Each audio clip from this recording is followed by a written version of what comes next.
এই শোনা শোনা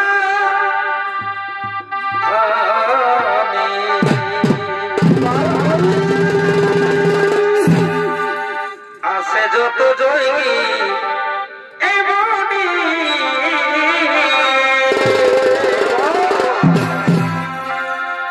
এই শোনা শোনা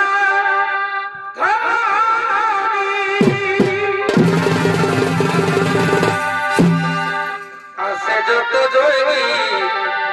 এই বনি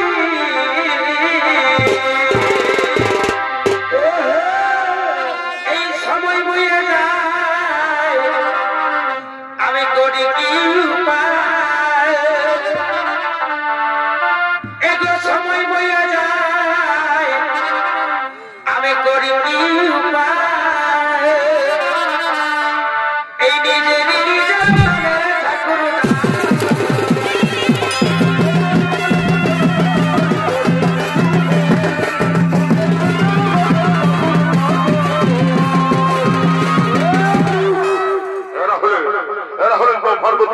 ছয় পুত্র সন্তান তারা বফলপুরের ভূমিতে খেলা করার জন্য আগমন করেছে।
ছয় পুত্র সন্তান তারা বফলপুরের ভূমিতে খেলা করার জন্য আগমন করেছে। ভূমিতে পুষ্প চয়নের জন্য আগমন করিতেছে।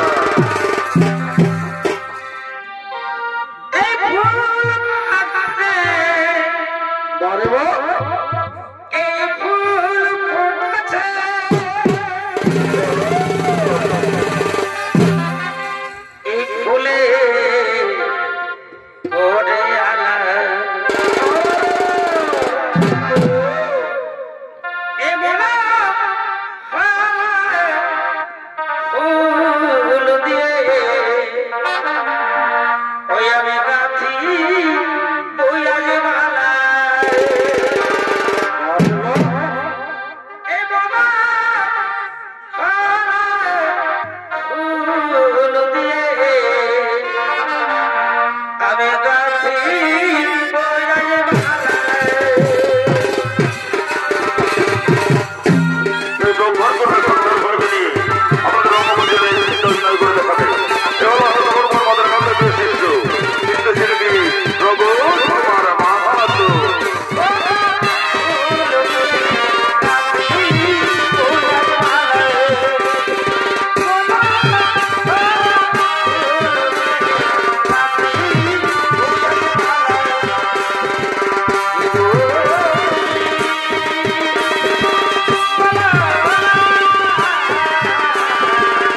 রয়েছে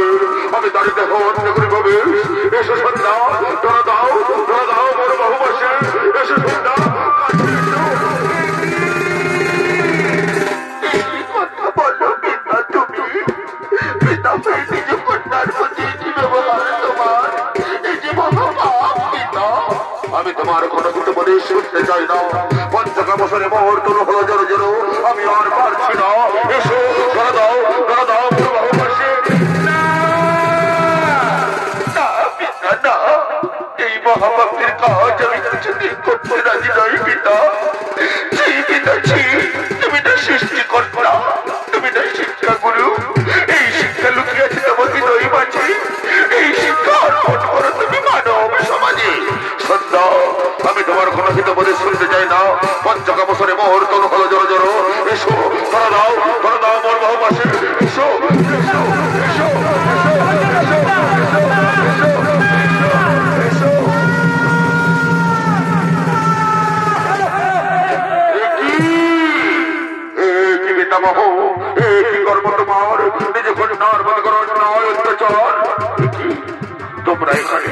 তোমরা এখানে কি করছো আমরা এই উত্তর ভূমিতে এসেছি বলে তোমার এই অপকৃতি দেখতে পেলাম তুমি না সৃষ্টিকর্তা তুমি না শিক্ষা গুরু এই শিক্ষা লুকিয়েছে তোমার হৃদয় মাঝে এই শিক্ষা অর্পণ করে তুমি মানব সমাজে তারা তো কিছু বলেনি পিতা আমি এখন কি করি এই অপবিত্র বলবর্তিত যাবো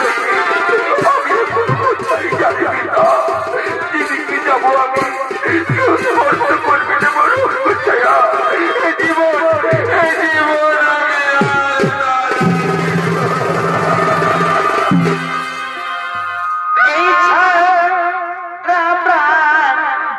আমি না রাখিব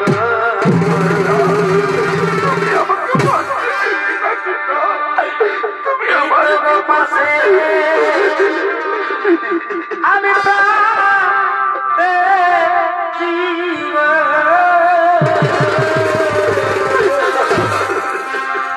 এই ছাড়া প্রাণ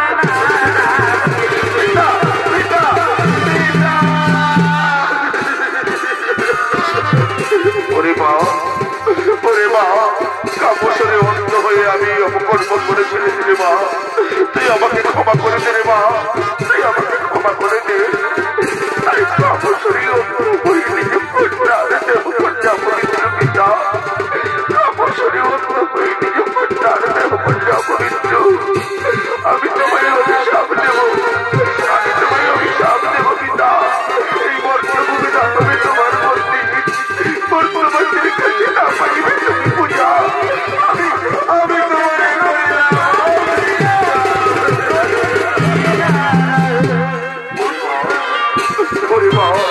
তোর এই অভিশাপ আমি মাথা পেতে গ্রহণ করলাম আর শোন তোর এই অবরুদ্ধ করার জন্য তুই আকাশ মার্গে সন্ধ্যা দ্বারা রূপে এই মর্তভূমের প্রতিটি নারী সম্পর্ধনে উলুদ্ধনে সন্ধ্যাপতি জ্বালিয়ে তোর মুখ দর্শন করবে তোর সম্পর্ধনে উলুদ্ধনে সন্ধ্যাপতিদের শিখাই তোর এই অবস্থা যেন ভাবে পবিত্র আমি তোরে করলাম আশীর্বাদ আমি তোরে করলাম আশীর্বাদ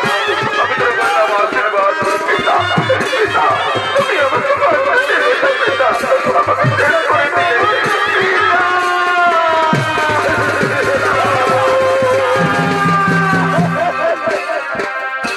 ঠিক আছে পিতা তোমার আশীর্বাদ বাদ লাগেনি আমি এই গম্বলক ছেড়ে লাজ মুক্ত জীবন নিয়ে চলে যাবো পিতা আমি চলে যাবো পিতা বিদায় পিতা বিদায়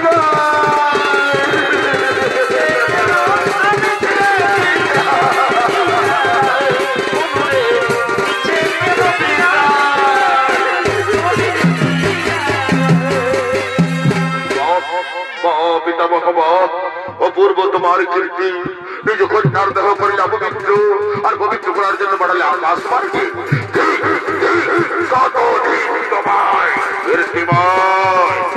কটুবাক্যে জর্জরিত করিলে মোর হৃদয়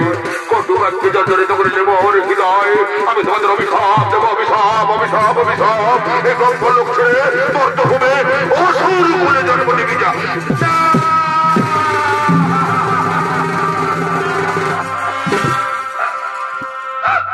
এই লঘু পাপে এই গুরুদত্ত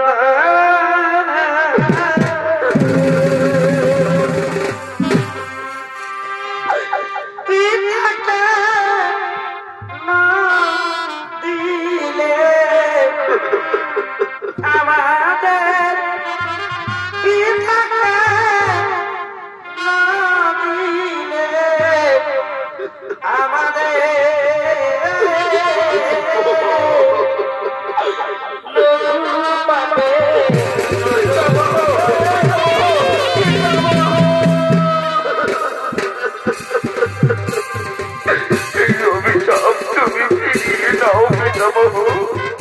আমরা ব্রহ্মলোক ছেড়ে মর্তভূমে যেতে পারবো না পিতামহ আমরা ব্রহ্মলোক ছেড়ে মর্তভূমে যেতে পারবো না এই অভিশাপ তুমি ফিরিয়ে দাও পিতামহ শোন অনিবার্য নন্দন নদীর জল একবার বয়ে গেলে যেমন আর ফিরে আসে না তেমনি আমার মুখরিত মাটি একবার বেরিয়ে গেলে আর ফিরিয়ে নেওয়া যায় না রে বৎস আর ফিরিয়ে নেওয়া যায় না অসুর করে তোদের জন্ম নিতেই হবে তাহলে মনের মুক্তির পথ বলে দাও পিতামহ কিভাবে আমার আমরা এই মন্ডলকে ফিরে আসবো শোন রে মারিছে নন্দন পরপর 2 জন্মের পর তারা ফিরে আসবে এই মন্ডলকে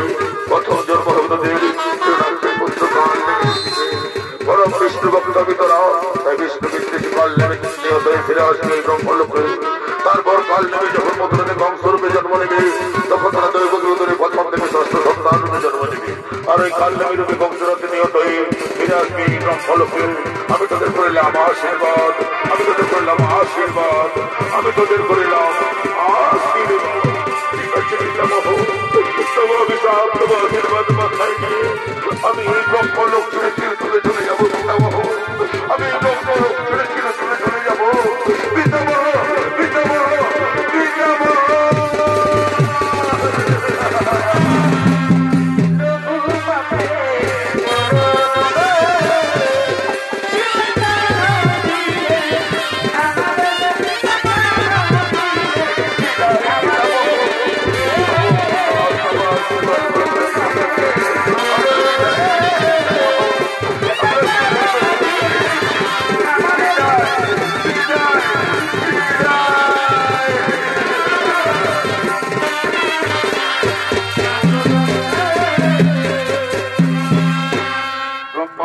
অভিশপ্ত হয়ে মারিচি নন্দন জন্ম নিতে চলেছেন কাল নামের